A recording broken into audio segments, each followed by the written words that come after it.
ഇന്നത്തെ വീഡിയോ വന്നിട്ടേ വളരെ ടേസ്റ്റി ആയിട്ടുള്ളൊരു മാമ്പഴപ്പുട്ടിൻ്റെ റെസിപ്പിയാണ് കേട്ടോ. അതിനായിട്ട് നന്നായിട്ട് പഴുത്ത 4 മാമ്പഴം എടുക്കുന്നുണ്ട്. ഒന്ന് കഴുകി തോലൊക്കെ ചെത്തി വൃത്തിയാക്കി ചെറിയ ക്യൂബ്സായിട്ട് കട്ട് ചെയ്ത് മാറ്റി വെക്കാമേ. ഇനി പുട്ടിന് ആവശ്യമായിട്ടുള്ള കുറച്ച് തേങ്ങാപ്പീര കൂടി എടുത്ത് വെക്കാം.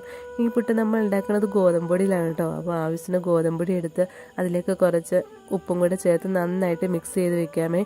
ഈ പുട്ട് നമ്മൾ വെള്ളമൊന്നും ചേർത്തിട്ടല്ല കേട്ടോ കുഴച്ചെടുക്കണത്, ഈ മാമ്പഴം ഉപയോഗിച്ചിട്ട് തന്നെയാണ്.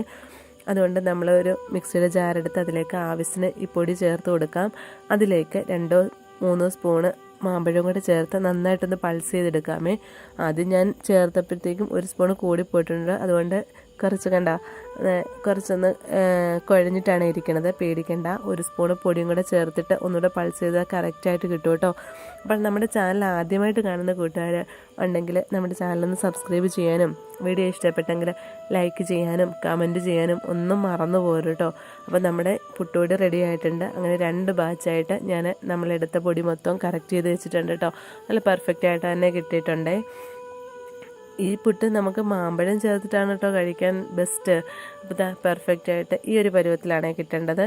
നമുക്ക് ഇത്ര മാമ്പഴം അധികവും കൂടെ വന്നിട്ടുണ്ട് കേട്ടോ. ഇനി സാധാരണ പോലെ തന്നെ നമ്മൾ ചില്ല് വെച്ചിട്ട് അതിലേക്ക് തേങ്ങയും ഈ പുട്ടുപൊടിയും കൂടെ ചേർത്തിട്ട് നമ്മൾ ആവിയിലൊന്ന് പുഴുങ്ങിയെടുക്കാമേ. നല്ല അടിപൊളിയാണ്, ടേസ്റ്റി ആയിട്ടുള്ളൊരു പുട്ടാണ്. മാമ്പഴം കൂട്ടി തന്നെയാണ് കേട്ടോ ഇത് കഴിക്കണം, അല്ലാതെ കഴിക്കാൻ വലിയ ടേസ്റ്റൊന്നുമില്ല.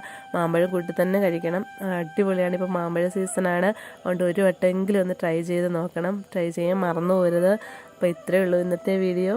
Thanks for watching.